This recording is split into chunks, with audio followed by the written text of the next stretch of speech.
are you paying somebody for the results, or are you paying them for their time?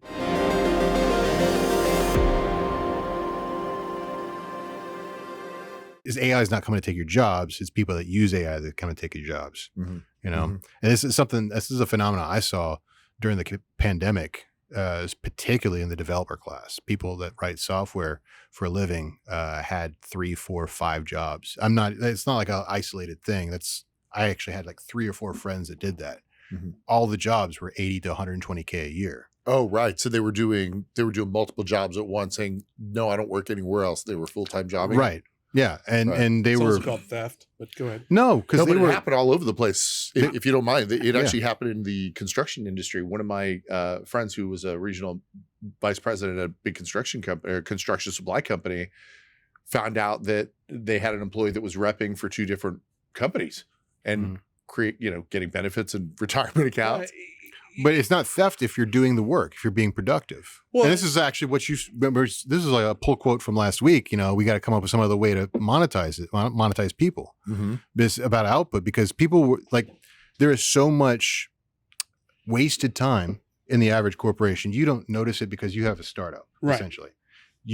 Everybody here is fully maximized for the most part. Mm-hmm. But like in corporate America, I don't know the last time you've worked in corporate America.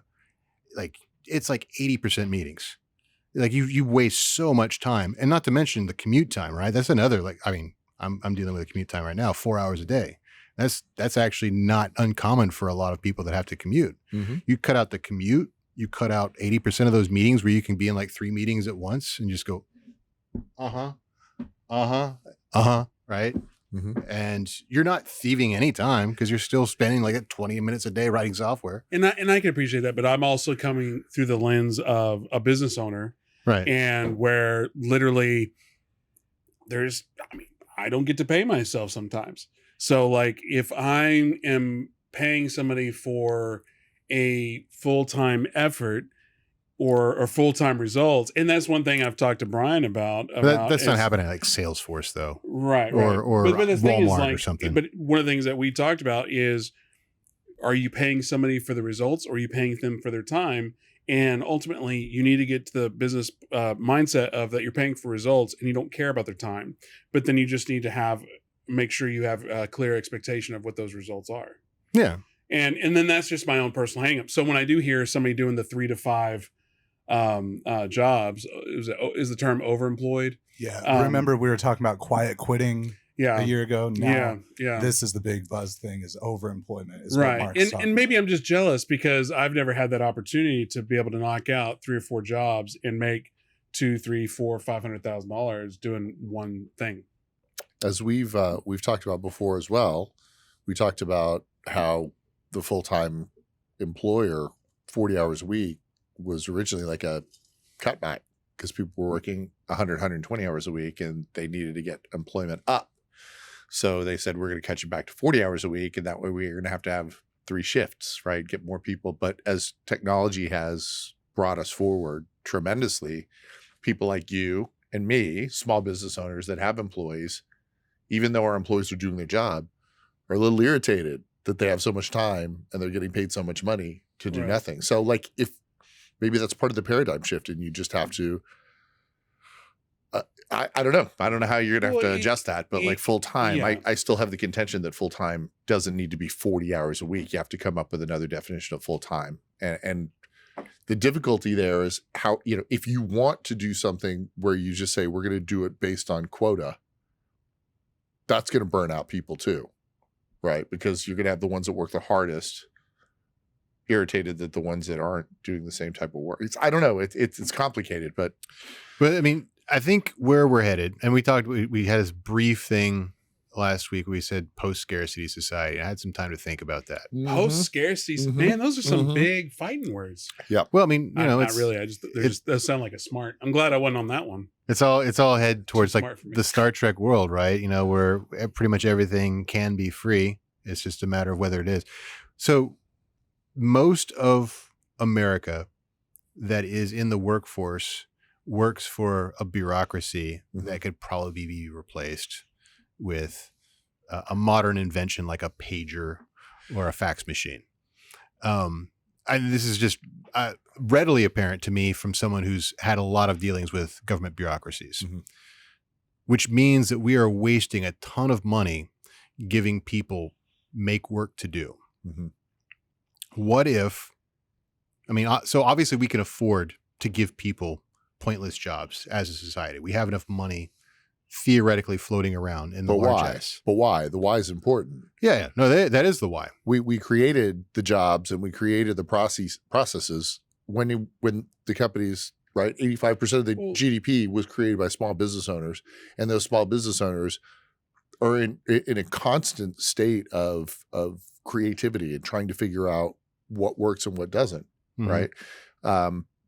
Once you're a big company that's already got operations manual, standard procedures, and those protocols in place, those are the companies and the jobs that are bloated, that have a lot of.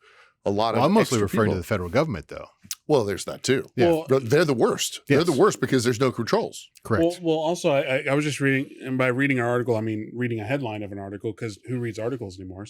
It was talking about universities and how, like, if you go, and nobody's going to fact check it. This whole thing, roundtable should be, don't fact check. Don't fact check me. But it was like, if you go back and look at 20 years, 30 years ago, like, the amount of administrators was fractional compared to the amount of professors. Right. And now in 2023, the amount of administrators dwarfs over the amount of professors. Certainly in the public schooling system as well. I mean, that most of the prevailing paradigm for public schooling is the independent school district model, what we have here in Texas, for instance. Right. The most efficient version is the unified school district model, which is, I think, in like New York and Florida and other places.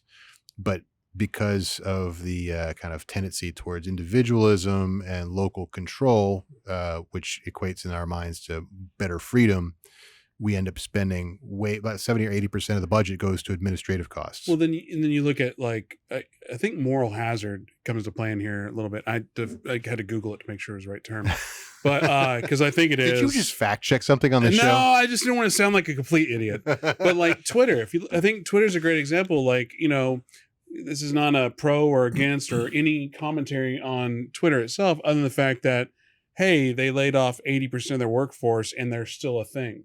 So that tells me that 80% of the workforce, they either were able to make some efficiencies or deficiencies efficient, or 80% of workforce weren't doing anything. That's a big part of the conversation, was that they've built everything they're going to build. They probably had a lot of stuff that they hadn't even put out yet. And so the organization was minting cash. They had to find uses for that cash.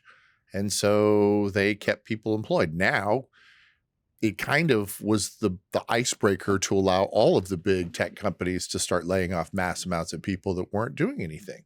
Yeah. That's one thing that we talked about. One of our clients did a video on, because was it like a year or two ago, or it might have been more than a year, probably like 4 years ago, when the coal miners were getting laid off, and it was like, hey, learn to code. And it was like, hey, coders, learn to work in a mine or something like that. Learn a trade. Right. So it's kind of like egg in your face type of thing. Hey, thanks for watching The Merge. We've got a ton more stuff for you to watch on YouTube, on Instagram, on TikTok, everywhere. Check us out.